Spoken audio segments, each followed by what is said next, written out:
Hello प्यारे बच्चों। तो स्वागत है आपका एक बार फिर से पीसीबी ट्यूटोरियल्स के इस वीडियो लेक्चर प्लेटफॉर्म पर। आज हम लोग बात कर रहे हैं इलेक्ट्रोमैग्नेटिज्म में लेक्चर नंबर 5 की। ठीक है, जो यहाँ पर बोर्ड पर्पज से बहुत ही इंपॉर्टेंट है बच्चों। ध्यान दीजिएगा, टॉपिक क्या है। Magnetic field on the axial position of A current carrying circular wire. एक सर्कुलर वायर है और उसमें करंट जो है वो आई चल रहा है, और इसके एक्सियल पोजीशन के किसी पॉइंट पर, जैसे यहाँ पर जो कि एक्स डिस्टेंस पर है, यहाँ से ओ से मतलब कि सेंटर ऑफ द कॉइल से एक्स डिस्टेंस पर जो पोजीशन है, एक्सियल पोजीशन, वहां पर हम लोग को नेट मैग्नेटिक फील्ड निकालना है due to this current carrying wire. ठीक है, तो यहाँ पे निकालना है। तो आप इसको इस तरह से समझ सकते हैं कि जैसे कि मेरे पास ये कुछ वायर हो गए इस तरह से, ये इसमें एन टर्न्स दिया हुआ है, तो ये एक तरह का सर्कुलर वायर हो गया। और इसमें करंट दौड़ रहा है ना, इसमें मान लीजिए बैटरी लगा दिया या फिर कहीं से सोर्स से इसमें करंट दौड़ा दिया, तो करंट इसमें चल रहा है। और आपको इसके एक्सियल पोजिशन क्या हो गया, जैसे कि इसके सेंटर पे हम आ जाएंगे, ये वाला सेंटर हो गया यहाँ पर। अब इस सेंटर से इस तरह से ऐसे लाइन जैसे आपकी तरफ जा सकती है, इधर भी आ सकती है। तो इस तरह से कोई पोजीशन, अब मान लीजिए कि यहाँ पर जो है टॉप पोजीशन, इस पेन का जो टॉप पोजीशन है, मान लीजिए कि वहां पर हम लोगों को मैग्नेटिक फील्ड निकालना है कि इस वायर की वजह से वहां एक्सियल पोजीशन पर यहाँ पर जो है कितना बन रहा है, मतलब इस जगह पर। ठीक है, तो यहाँ पर देखना है हमको कि वो कितना आ रहा है नेट मैग्नेटिक फील्ड। तो ये बोर्ड एग्जाम्स के लिए काफी इंपॉर्टेंट हो जाता है। इसमें एन हो गया क्या, नंबर ऑफ टर्न्स। इस तरह से हम लोग इसको साइड में लिख सकते हैं, ये फिगर बना देंगे इस तरह से और साइड में लिख देंगे कि मान लिया कि N equal to number of turns of the circular wire, I is the current in the wire, R is the radius of the coil, X is the axial position from center O, and DL is the elementary section of the ring। क्योंकि उसको निकालना है तो हमको एक elementary section consider करना पड़ता है, तो DL लेंथ का हम लोग एलिमेंट्री सेक्शन कंसीडर करते हैं। और DB हो गया elementary magnetic field due to वही आइडियल फैक्टर जो भी यहाँ पे आएगा, उसकी वजह से जो एलिमेंट्री मैग्नेटिक फील्ड होगा वो हो गया हम लोग का DB। तो इस तरह का ये कॉन्सेप्ट हो गया। ठीक है, तो इस चीज को समझिए ऐसे से। ये हमारा रिंग हो गया, सर्कुलर रिंग हो गया, रेडियस दिखाया जा रहा है, ये एक्सियल इस तरह से दिखाया जा रहा है।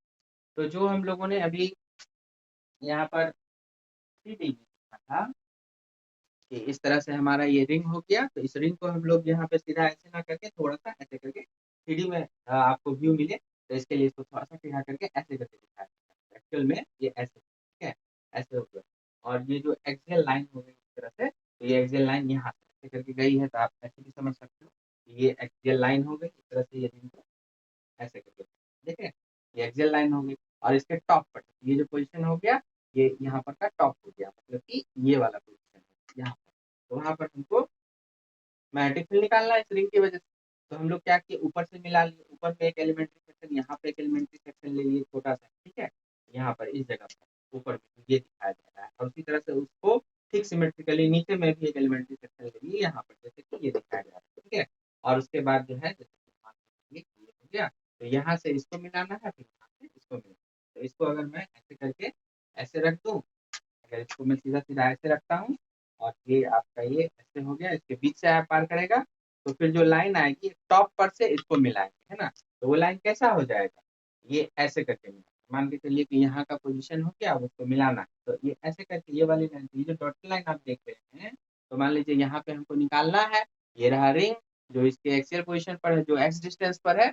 और तो हम लोग क्या करेंगे, इसके टॉप पर से उस पोजीशन को ऐसे मिलाएंगे, तो एक ऐसे करके इंक्लाइन लाइन आएगी ना, जो आपको इस तरह से देखने पर इंक्लाइन दिखाई देगा ऐसे करके, है ना।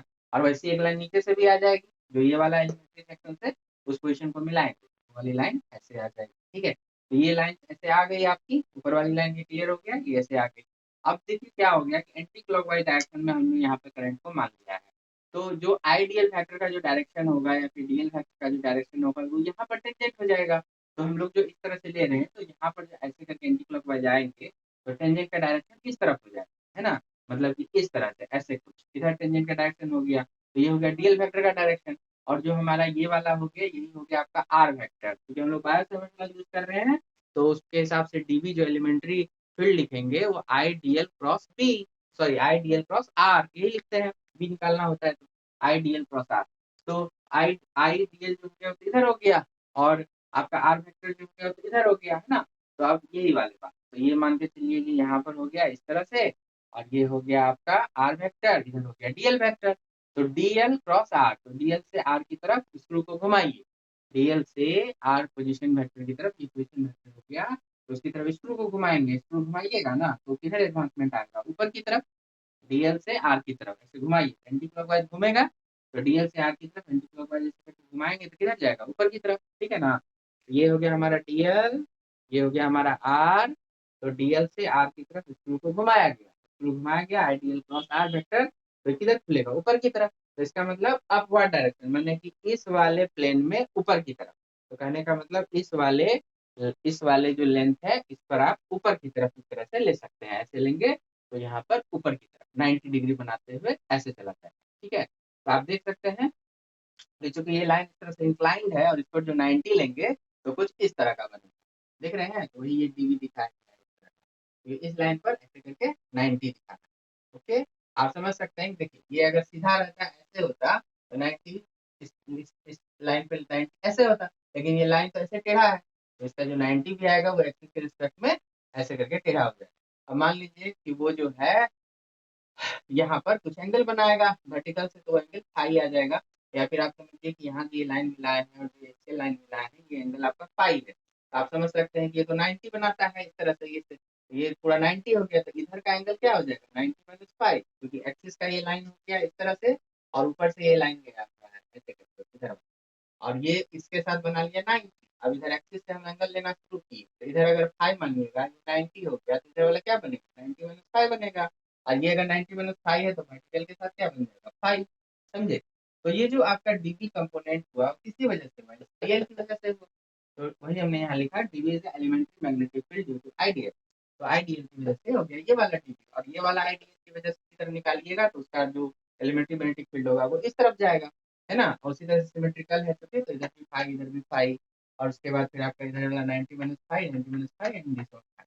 अब क्या होगा, यही डीबी को आपको कंपोनेंट में तोड़ना होगा, एक कंपोनेंट एक्सिस की तरफ जाएगा, एक एक्सिस के परपेंडिकुलर जाएगा। अब जैसे कि ये वाली लाइन थी इस तरह से, तो कहने का मतलब ये लाइन थी और इस पर ये हो गया डीबी, तो एक हमारा टूटेगा एक्सिस की तरफ जो 90 माइनस फाइव एंगल के हिसाब से टूटेगा, और एक टूटेगा फाइव के हिसाब से जो इस तरफ आ जाएगा, ठीक है।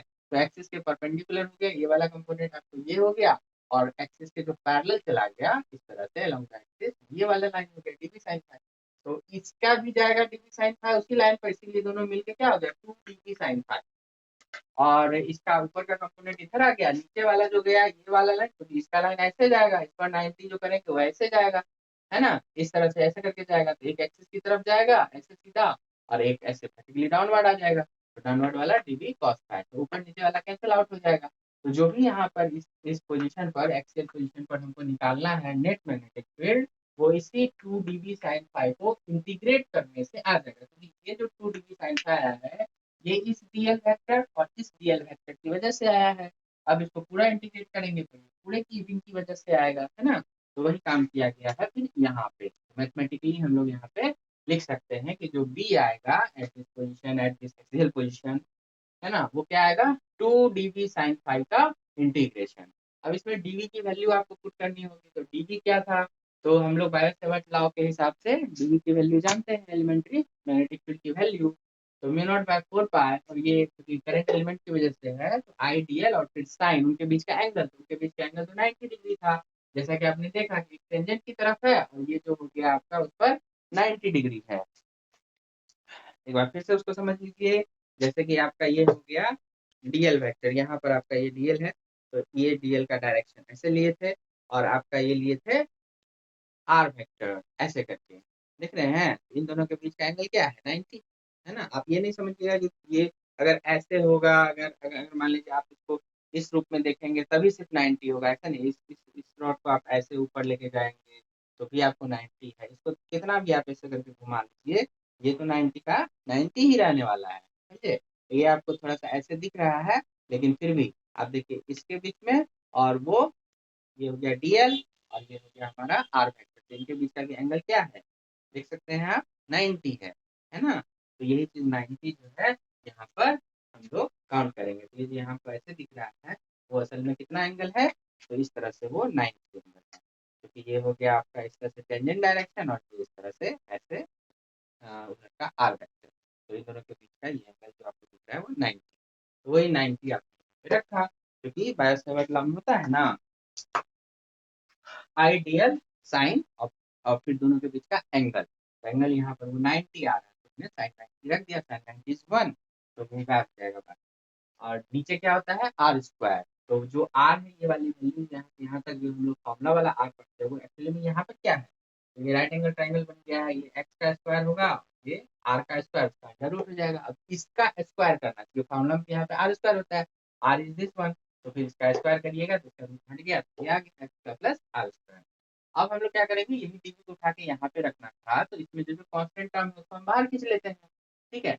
तो आप देखोगे कि यहाँ पर म्यू नॉट बाय 4 पाई बाहर आ गया, करंट आई बाहर आ गया, ये जो x square plus are square है बाहर आ गया। ओके, अब ये कहाँ से लिखा मैंने, ये जो साइन फाई की वैल्यू है उसको आप इस वाले ट्रायंगल में देखिए, साइन फाई, तो साइन फाई दिख रहा है आपको, ये हो गया आपका परपेंडिकुलर, ये आपका हाइपोटेन्यूज, तो r upon root under x square plus are square, तो साइन फाई आ गया इतना आपको, तो साइन फाई आ गया, तो r upon root under x square plus लिख दिया, है ना। और उसके बाद फिर जो बच गया आपका क्या बच गया डी, तो वो डीएल आपका लिमिट के अंदर में ऑपरेट हो जाएगा। अब लिमिट देखिए क्या आया डीएल का, 0 से पाई है, क्यों, क्योंकि आपने सिमेट्रिक एलिमेंट ले लिए हुए हैं, यहाँ भी आपने एलिमेंट लिया, यहाँ भी आपको एलिमेंट लिया, तो डीएल को जब आप इंटीग्रेट करिएगा तब आपको आधा लेंथ लेने की जरूरत होगी, क्योंकि आप जो यहाँ पे टू लगाए हैं उसी वजह से तो लगाए हैं, है ना, ये वाले सब जो टू है सिमेट्रिकल, तो आप इधर लेंगे और टू से वो अपने आप डबल हो रहा है, तो वो पूरा कवर कर लेगा, इसलिए यहाँ पे लिमिट में ध्यान रखना है, 0 से पाई आर तक की लिमिट चढ़ेगा।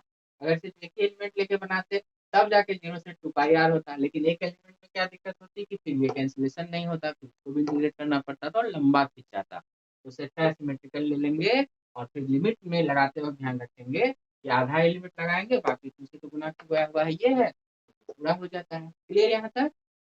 ओके, अब उसके बाद कुछ नहीं बचा, अब इसको सिंपली आप सॉल्व कर दीजिए, तो डीएल का इंटीग्रेशन एल और अपर लिमिट रखिएगा पाई आर आ जाएगा। बाकी चीजें देखिए, ये दोनों को एक साथ रखे तो इसका पावर 1 इसका पावर हाफ, दोनों मिलकर पावर 3/2, तो आपका क्या बन गया, म्यू नॉट बाय 4 आप देख रहे हैं, ये 2 को मैं अंदर ले गया, 2 आ गया पाई का पावर 3/2, और इसका बन जाता है यहाँ पे पाई आर। क्लियर, तो इसी चीज को थोड़ा अरेंज कर दिया, तो हम लिख दिया mu naught by 4 pi 2 pi I r square, ये आर गया आर स्क्वायर, नीचे में एक्स का प्लस आर स्क्वायर पावर 3/2, तो यही चीज हो गया आपका वैल्यूज हो जाएगा, है ना, ये चीज। और इसी को अगर आप एन टर्न्स के लिए देखिएगा तो क्या करना है, ये जो आपने निकाला वो एक टर्न के लिए निकला, अगर आप इसको एन टर्न्स के लिए लेंगे तो फिर एन से सिंपली मल्टीप्लाई कर दीजिए, है ना, तो हो जाएगा 2 पाई एन आई, है ना, 2 pi N I then R square x power 3/2, और इसी को अगर आप 2 पाई को 4 पाई को कैंसिल करते हैं तो यहाँ पर ये ऐसे आ जाए। ठीक है, यहाँ तक आप अच्छे से देख लीजिए, आई होप कि आपको क्लियर हुआ होगा, नहीं तो वीडियो को फिर से एक बार देख लीजिए, इसको बहुत इंपॉर्टेंट है खास करके बोर्ड के एग्जाम के पॉइंट ऑफ व्यू से, और फॉर्मूला भी काफी इंपॉर्टेंट है, इसको देख लीजिए। आइए बच्चों, इसी में अब आगे देखते हैं। अब हमें पता चल गया कि एन टर्न्स के लिए आपका जो कॉइल की वजह से एक्सियल पॉइंट पर जो वैल्यू होगी नेट मैग्नेटिक फील्ड की यहाँ पे, वो आप इस तरह से दिखा सकते हैं, naught by 4 pi 2 pi N I r square upon x square plus are square to the power 3/2, जहाँ एक्स हो गया आपका ये एक्सियल डिस्टेंस, ठीक है, और आर हो जाएगा आपका यहाँ पर ये रेडियस ऑफ द रिंग। ठीक है, यहाँ पर ये चीज जरूर ध्यान में रखिएगा बच्चों को, जब आप इंटीग्रेशन वहाँ पे कर रहे थे तो ये जो आपको एक्स दिखाई दे रहा है, तो ये एक्स यहाँ पे कांस्टेंट होगा, बिल्कुल इसी तरह का कॉन्सेप्ट हमने आपको इलेक्ट्रोस्टैट में भी डील किया हुआ है, जब आप यूनिफॉर्मली चार्ज रिंग की वजह से एक्सियल पॉइंट पर नेट इलेक्ट्रिक फील्ड का कैलकुलेशन कर रहे थे, क्योंकि इस पूरे रिंग के लिए आप इसी पोजीशन पर आप निकाल रहे हो जो कि यहाँ से फिक्स पोजीशन एक्स पर मौजूद है, इसलिए आपका यहाँ पर जो कैलकुलेशन आप कर रहे थे अभी पीछे इंटीग्रेशन में जो आपने किया, तो वहां पर क्या हुआ, ये एक्स आपका कांस्टेंट था, इसलिए आपने जो भी यहाँ पर साइन फाई को देखा वो भी एक कांस्टेंट बना, आपका ये एंगल जो है वो भी हमेशा कांस्टेंट है, एक्स कांस्टेंट है, ये वाला जो लेंथ है ये भी कांस्टेंट है, तो इसलिए वो इंटीग्रेशन से बाहर आ गया, एक ही वेरिएबल था वहां पर ये डीएल, तो उसका इंटीग्रेशन हुआ और फिर आपने 0 से पाई आर के बीच इंटीग्रेट करके उसकी वैल्यू प्राप्त की। ठीक है, तो ये बात ध्यान में रखिएगा, क्योंकि आप सिर्फ इसी पॉइंट को फोकस कर रहे हैं इसी वजह से, जो यहाँ पे सेंटर से एक्स दूरी पर। चलिए अब आगे बढ़ते हैं, अब हम लोग क्या सोच रहे हैं कि हम लोग को यहाँ पे सेंटर के लिए चाहिए, क्योंकि आपने जो ये फॉर्मूला प्राप्त किया वो इस एक्सियल पॉइंट के किसी भी पॉइंट के लिए वैलिड है, मतलब इस एक्सिस पर कहीं भी वैलिड है, तो सेंटर पर भी वैलिड होगा, तो सेंटर पर आने के लिए हमको एक्स की वैल्यू क्या रखनी चाहिए, हमको एक्स की वैल्यू सिंपल है 0 रखनी चाहिए, एक्स को अगर जीरो करेंगे, एक्स को कम करते हुए अगर जीरो कर लेंगे तो हम कहाँ पहुंच जाएंगे, सेंटर पर। तो अगर आप सेंटर के लिए निकालना चाहते हैं तो पुट एक्स की वैल्यू जीरो, जीरो पुट करने से देखिए हमें क्या आता है, यहाँ पे अगर हम जीरो को पुट करेंगे तो सिर्फ क्या बचेगा, r square to the power 3/2 नीचे में। तो वही हमने यहाँ पे किया था, आर स्क्वायर पावर 3/2, बाकी ऊपर एज इट इज जैसे था वैसे हमने रख दिया, है ना। और उसके बाद देखिए आर स्क्वायर और उसका पावर 3/2 है, तो नीचे का 2 कैंसिल हो जाएगा, है ना। ये वाला 2 ये 2 के साथ कैंसिल हो गया, तो क्या बचा, आर क्यू बचा। तो आर क्यू यहाँ पे रह जाएगा, और ऊपर में क्या था, आर स्क्वायर। वहां से फिर आप, ये भी कैंसिल होगा, आर स्क्वायर ऊपर में खत्म हो जाएगा, नीचे में एक आर बचेगा। तो फिर आपका ये सेंटर वाला जो बचा वो क्या बच गया, तो mu naught by 4 pi 2 pi upon r, इस तरह से, है ना। म्यू नॉट बाय 4 पाई, और देखिए फिर क्या हुआ, इसको हम ऐसे भी अरेंज कर सकते हैं, 2 पाई और एन आई को मैंने एक साथ रखा, डिवाइड बाय आर किया, इंटू 2 पाई। देखिए ये क्यों किया, ये आपको एक मकसद से किया, आप पुराना याद करो।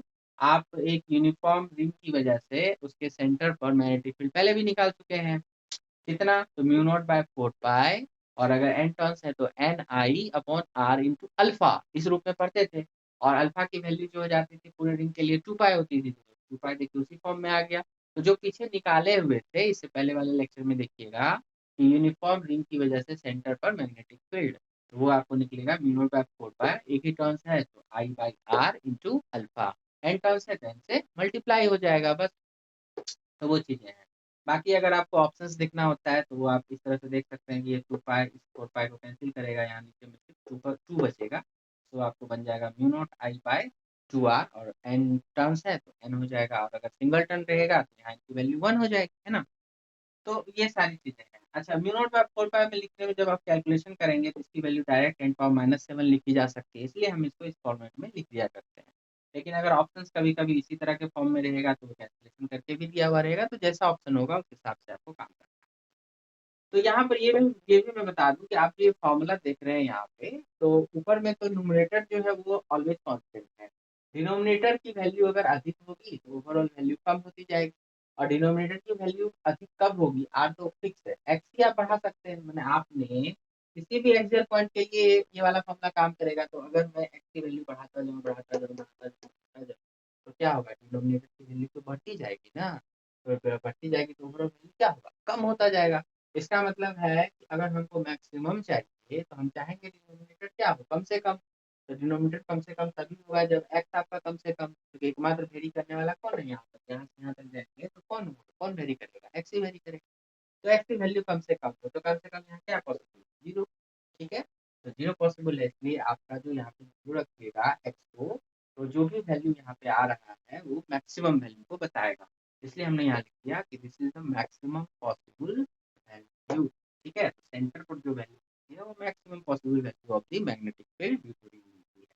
ओके, तो यहाँ तक आपका ये सब चीजें क्लियर हुआ। इसी में अब कुछ और भी स्पेशल केस आगे हम लोग देख सकते हैं, देखिए। आइए बच्चों, आगे अब बात कर लेते हैं हम लोग।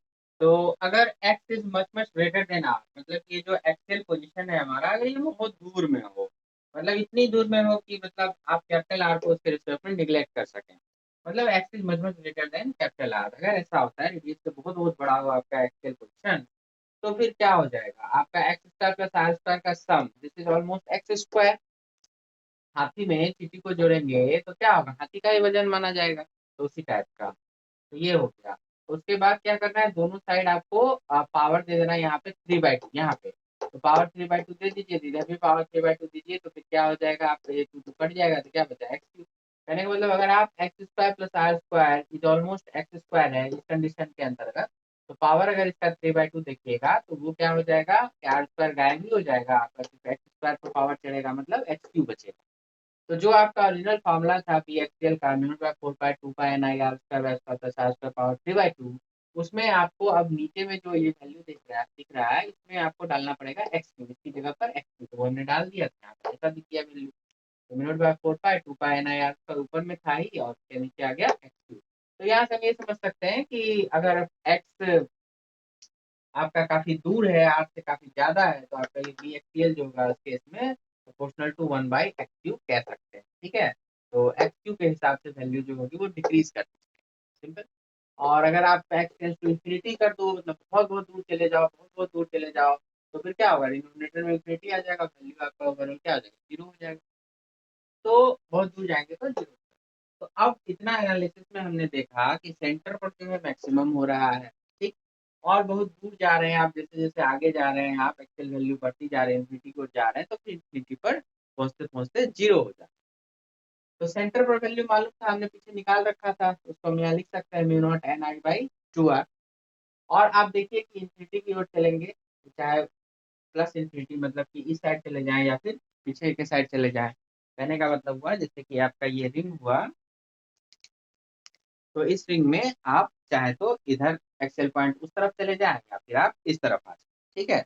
इधर गए तो प्लस इन्फिनिटी की तरफ उधर जा रहे हैं, और इधर आ गए तो माइनस इन्फिनिटी की तरफ इधर आ, इस तरफ से। तो इधर प्लस इन्फिनिटी, इधर माइनस इन्फिनिटी, ये हो गया सेंटर ऑफ द रिंग का पोजीशन, बनेगा वो पोजीशन यहाँ पे। तो चाहिए तो वहां पर वो आप मेंशन कर यहाँ। तो आपने क्या देखा, सेंटर पर मैक्सिमम, और उसके बाद वैल्यू जो घटती जाएगी, और घटेगी तो क्या, ये वन बाय एक्स, मतलब स्ट्रेट लाइन तो होगा नहीं, कर्व ही होगा। तो कर्व के हिसाब से इस तरह से घटती जाएगी, क्योंकि बहुत दूर जाने पर जीरो हो रहा है, जीरो हो रहा है, इसका मतलब है यहाँ देखिए मैक्सिमम है, तो यहाँ पर ग्राफ इस तरह से उठेगा। और इधर जाकर के जीरो होना है, इसका मतलब कहीं ना कहीं बीच में एक पॉइंट ऑफ इन्फ्लेक्शन जरूर आएगा। तो वो पॉइंट ऑफ इन्फ्लेक्शन अगर आप निकालना चाहते हैं तब तो मैथमेटिक्स करनी पड़ेगी ये सारी। और अगर डायरेक्ट याद रखना चाहते हैं तो याद रखिए कि वो आर बाई टू डिस्टेंस, मतलब कि जो रेडियस है ना, उसका आधा डिस्टेंस आर बाई टू पर ही आपका वो पॉइंट ऑफ इन्फ्लेक्शन हो जाएगा। मतलब वहां पर ग्राफ जो है अपने नेचर को चेंज कर लेगा। मतलब इस पोजिशन से पहले वो क्या था, नीचे से देखने पे कॉनकेव, और इस पोजीशन के बाद नीचे से देखने पे वो कन्वेक्स नेचर का आ जाएगा। तो इधर जाना है, जीरो होना है इंफिनिटी पे, तो इधर उसको कहीं ना कहीं कन्वेक्स नेचर रखना ही पड़ेगा। कनकेव रखेगा तो काट देगा, तो काटना तो है नहीं, इंफिनिटी पे जीरो करना है। और वही की सिमेट्री इधर भी आ जाएगी। तो इसको कैसे निकालते हैं, तो पॉइंट ऑफ इंटरसेक्शन के लिए क्या होता है, जैसे यहाँ बी है और इधर आपका क्या है, इधर आपका एक्स है। तो इस पोजिशन के लिए यहाँ के डबल डिफ्रेंसिएशन, उसकी वैल्यू होनी चाहिए जीरो। डबल डिफरेंशिएशन की वैल्यू होनी चाहिए पूरा। अप्लाइड मैथ में अच्छे से ये सब चीज क्लियर कर दिया है। अगर आप नहीं पढ़े तो अप्लाइड मैथ प्लेलिस्ट में जाइएगा, अप्लाइड मैथ वाला सेक्शन निकाल करके फिजिक्स फॉर नीट करके आप उसको थोड़ा देखिए। 17 वीडियो लेक्चर्स हैं, उसमें लास्ट में 2-3 वीडियो लेक्चर्स में आपको ये सब बताया है। तो कहीं भी पॉइंट ऑफ सेक्शन के लिए ये चीजें वहाँ पर वैलिड रहती है कि डबल डिफरेंशिएशन अगर आप करते हैं और उसको जीरो के बराबर करते हैं, तो जो भी सॉल्व होकर के आता है वही आपको पॉइंट ऑफ इन्फ्लेक्शन बताता है। तो यहाँ पर y का मतलब यही b हो गया, ठीक है। तो आप चलो यहाँ पर भी आप b ही लिख दो, तो प्रॉब्लम नहीं, वहाँ भी लिख दिया है यहाँ। तो इन पॉइंट्स को अगर आपको निकालना है कि इसका एक्सपोनेंट क्या है, तो डबल डिफरेंशिएशन आपको करना होगा। तो बी की वैल्यू क्या है, बी की वैल्यू ये वाली वैल्यू। तो इसमें से जो जो कांस्टेंट है उसको छोड़ दीजिए, जो वेरिएबल है जिसका डिफरेंशिएशन होगा बस उसी को साथ रखना है। अब चूंकि इसमें आप यहाँ से वहाँ सारे एक्सेल पॉइंट को आप देख रहे हैं, मेजर कर रहे हैं, तो इसलिए यहाँ पर एक्स ही वेरिएबल हुआ। तो आपको इसको क्या करना है, एक्सेल स्क्वायर में डिफरेंशिएट करना है ना। तो आपको सारे मतलब कि माइनस इंफिनिटी से लेकर प्लस इंफिनिटी तक के एक्सेल पोजिशन सबको वेरिएशन में आप ला रहे हैं। तो उस सब में देख रहे हैं कि कहाँ पर पॉइंट ऑफ इन्फ्लेक्शन है, इसीलिए एक्स इज द वेरिएबल। तो इकलौता वही एक्स है, तो एक्स के साथ जो टर्म है एक्स का प्लस आर स्क्वायर, इसी का डिफरेंशिएशन होगा। ऊपर का देखिए r I N mu naught two pi four pi, सब क्या है, कांस्टेंट है। तो उस सब को तो आप बाहर लाके खत्म कर दीजिए, उसकी कोई वैल्यू नहीं। तो आप जो बच गया वेरिएशन उसको डिफरेंशिएट करिए। तो डिफरेंशिएशन के जो रूल है देखिए, हम इसको ऊपर लेके चले गए, -3/2 कर दिया और चेन रूल लगा दिया, क्योंकि ये फंक्शन किसका, जिसका पावर उसका फंक्शन। ये सारा चेन रूल वगैरह सब अप्लाइड मैथ में जाके समझ लीजिएगा अगर दिक्कत हो तो। उसके बाद x square plus are square के रिस्पेक्ट में कर दिया, फिर इसका डिफरेंशिएशन एक्स के रिस्पेक्ट में, और फिर ये देखिए ये एक्स की पावर एन के आधार पर ये टूट गया, टूटेगा तो फिर इस तरह से आ जाएगा -3/2 -1, जो कि हो गया -5/2, है ना। और उसके बाद यहाँ पर ये पावर इधर आ जाता है, और इसको करिएगा तो 2x आ जाएगा। तो ये वाला आ गया फर्स्ट डिफरेंशिएशन। अब इसको एक बार और डिफरेंशिएट करना है, तो इसमें को जो पावर माइनस था तो हम इसको नीचे लेके चले गए, तो यू बाई वी के फॉर्म पे लेके चले गए, एक्स अपॉन इतना। अब इसी को डिफरेंशिएट करके जीरो पुट करना है। तो हमने इसको डिफरेंशिएट किया, नीचे वाले का स्क्वायर हो जाएगा, फिर ये वाला टर्म ऊपर आ जाता है, फिर एक्स का डिफरेंशिएशन 1, और फिर माइनस ऑफ एक्स रख के नीचे वाले का डिफरेंशिएशन करोगे तो फिर वही चीज चेन रूल से जैसे यहाँ किया वैसे ये चीज आ जाती है यहाँ पे। फर्स्ट टाइम करेंगे 5/2 का, तो 5/2 बाहर, और फिर यहाँ 5/2 -1 3/2 होगा, और फिर अंदर वाले का डिफरेंशिएशन 2x। फिर आप यहाँ पे 2 देखिए कैंसिल हो जाएगा, और आप इसको जीरो कर रहे हैं तो ये वाला ऐसे ही जाके उधर खत्म हो जाएगा, और ये वाला टर्म न्यूमरेटर जीरो हो जाएगा। न्यूमरेटर ये लिख दिया। अब ये जीरो है तो ये माइनस है तो उधर जाके प्लस हो गया, और फिर आप इसको ये जो पावर्स है ना, एक जैसा x square plus are square power 5/2, यहाँ पे x square plus are square 3/2, दोनों को एक साइड ले आइए। तो 5/2 में से 3/2 माइनस कीजिएगा, 1 हो जाएगा। ठीक है, ये 5/2 मतलब 2.5 और 3/2 मतलब 1.5। तो 2.5 में से 1.5 चला गया तो 1 ही बचेगा। तो 1 ही पावर आ गया, तो ऐसे ही आ गया x square plus are square, और फिर इधर क्या हो गया 5x²। अब इसको 5x² उधर ले जाइए, क्या बना 4x², इधर क्या बच गया r²। तो x² आपका दिखेगा r²/4, ऐसे x क्या होगा प्लस माइनस r/2। तो यहाँ दो वैल्यू x की आ रही है, तो वो रियल सिचुएशन में पॉसिबल है, एक प्लस r/2 उस तरफ है तो माइनस r/2। तो इन्हीं दोनों वैल्यू पर वो पॉइंट ऑफ इंफ्लेक्शन को शो करेगा। और बाकी ये नहीं सोचेगा कि यहाँ पे मैक्सिमम मैक्सिमम का है, ग्राफ तो गिरते जा रहा है तो घटती जा रही वैल्यू, मैक्सिमम जो होगा वो आपका सेंटर पर ही होगा। ग्राफ लगातार कम होते जाएगा, वैल्यू लगातार कम होती जाएगी, पॉइंट ऑफ इंफ्लेक्शन एक पोजिशन होगा जहाँ ग्राफ अपने नेचर को चेंज करेगा। दैट याद रख सकते हैं नीट के लिए। और अगर थोड़ा सा देखना चाहें तो ऐड करना हो तो डिफ्रेंशिएशन थोड़ा सा मैथमेटिक्स है, आप चाहें तो कर सकते हैं। ठीक है, तो ये इसका हो गया आपका ग्राफिकल एनालिसिस हो गया कि ये जो आपने करंट कैरिंग रिंग की वजह से एक्सियल पॉइंट पर जो आपका मैग्नेटिक फील्ड है उसका वेरिएशन मैग्नीट्यूड का वो अब देखिए डायरेक्शन की अगर हम बात करें तो डायरेक्शन में कुछ नहीं करना है। आप देख सकते हैं यहाँ पर ये जो बना हुआ है जिस तरह से रिंग एंटी क्लॉकवाइज आप स्क्रू को घुमा रहे हैं, तो एडवांसमेंट जिधर हो रहा है तो बाहर की तरफ एंटी क्लॉकवाइज अगर आप घुमाइएगा तो बाहर की तरफ एडवांसमेंट। जैसे इस रिंग को हम अगर सीधा इस तरह से माने तो ये हो गया हमारा अगर एक्सेल पॉइंट, तो आप एंटी क्लॉकवाइज घुमाइए घुमाइएगा तो बाहर खुलेगा। तो ये क्या हो गया अवे फ्रॉम द सेंटर, अगर हम इस तरफ देख रहे हैं तो अवे फ्रॉम द सेंटर आप समझ सकते हैं। तो इस तरफ से देख रहे हैं तो अवे फ्रॉम द सेंटर मतलब या फिर कहीं पॉजिटिव एक्स डायरेक्शन, अगर मैंने डायरेक्शन को पॉजिटिव एक्स डायरेक्शन माना तो उधर ही हो जाएगा, है ना। तो बस कुछ नहीं करना है, स्क्रू को घुमाना है, स्क्रू को घुमाया जिधर एडवांसमेंट आया उधर ही आपके मैग्नेटिक फील्ड का डायरेक्शन। ठीक है, इस तरह। तो कहीं भी किसी भी एक्सेल पॉइंट पे आपको निकालना होगा तो आप देखोगे कि बस आपको स्क्रू को घुमा देना है, स्क्रू को घुमाने से जिस तरफ डायरेक्शन आएगा वही आपके direction of the magnetic field हो जाएगा। दूसरा इसमें आप वो थंब रूल का भी इस्तेमाल कर सकते हैं, राइट हैंड का थंब रूल, उसको भी आप देख सकते हैं। मतलब कि जिस तरफ से करंट ऐसे जा रहा है तो ये देखिए जैसे ऐसे करके जा रहा है तो ऐसे करके घुमा दिया हमने ये, तो इसको भी हम ऐसे करके घुमाएंगे तो हमारा करंट ऐसे करके आया तो अंगूठा जो है वो डायरेक्शन आपको बता देख रहे हैं ऐसे आ रहा है डायरेक्शन होता है। मैंने इधर के लिए भी होगा, अगर इधर का भी अगर पॉइंट होता तो उसके लिए भी सोचिएगा कि इधर का इधर हो जाएगा।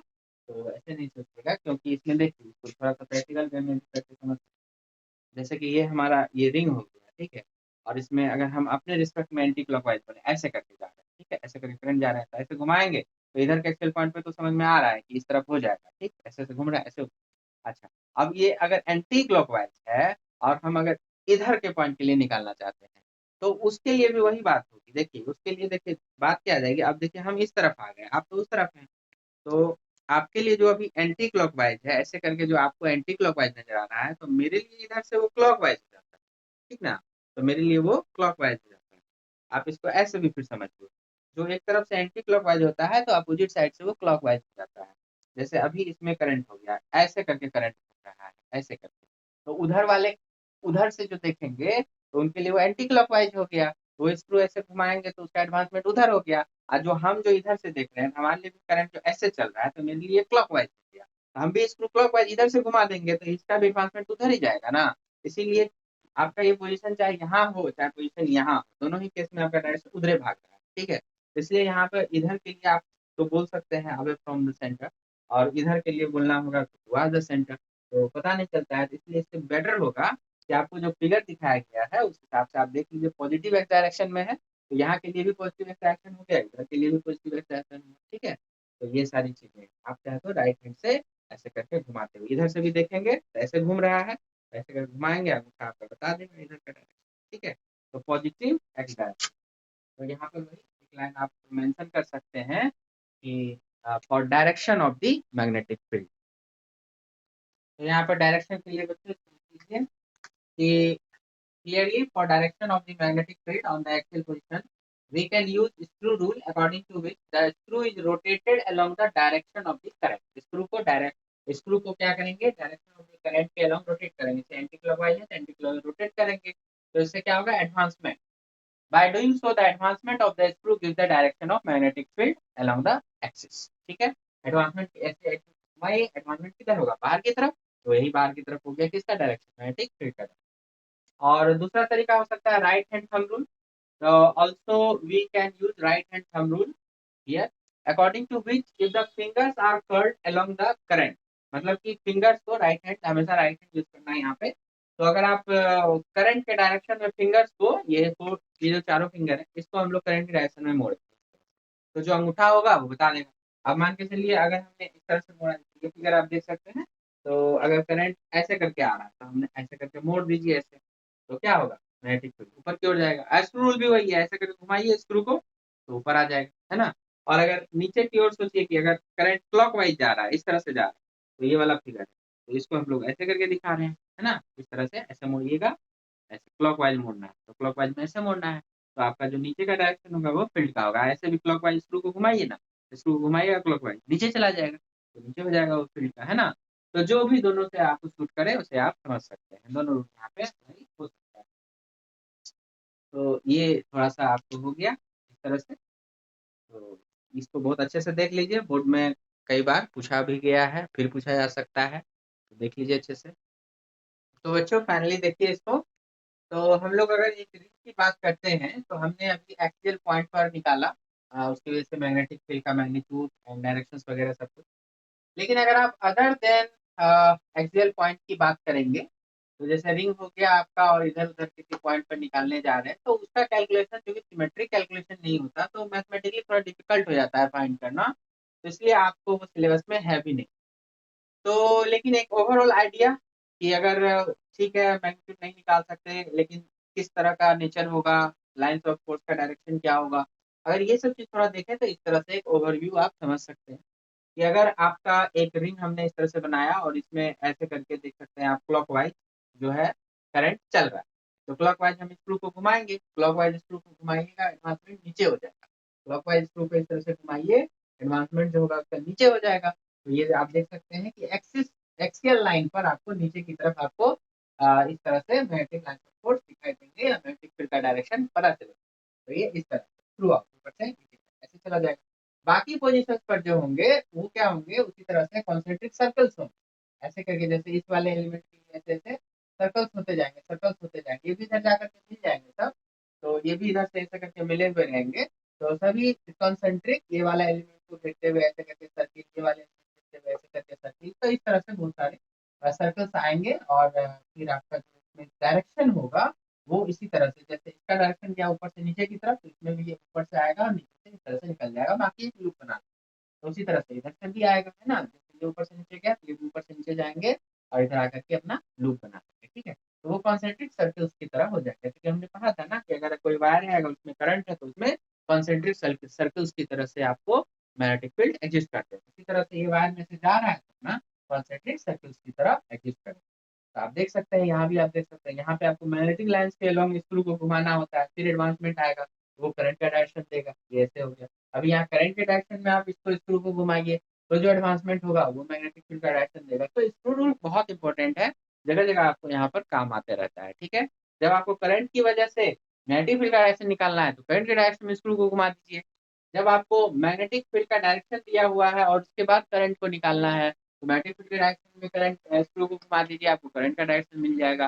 तो बहुत तरह से स्क्रू रूल को आप इस्तेमाल कर सकते हैं, ठीक है। अब यही चीज अगर हमने करंट के डायरेक्शन को पलट दिया, यहाँ पर अगर मैं ऐसा कहूँ कि इसको हमने पलट दिया, मतलब अभी क्या था, ये क्लॉकवाइज था, हमने कर दिया एंटी क्लॉकवाइज, ऐसे कर दिया तो एंटी क्लॉकवाइज थ्रू घूमेगा तो एडवांसमेंट ऊपर हो जाएगा।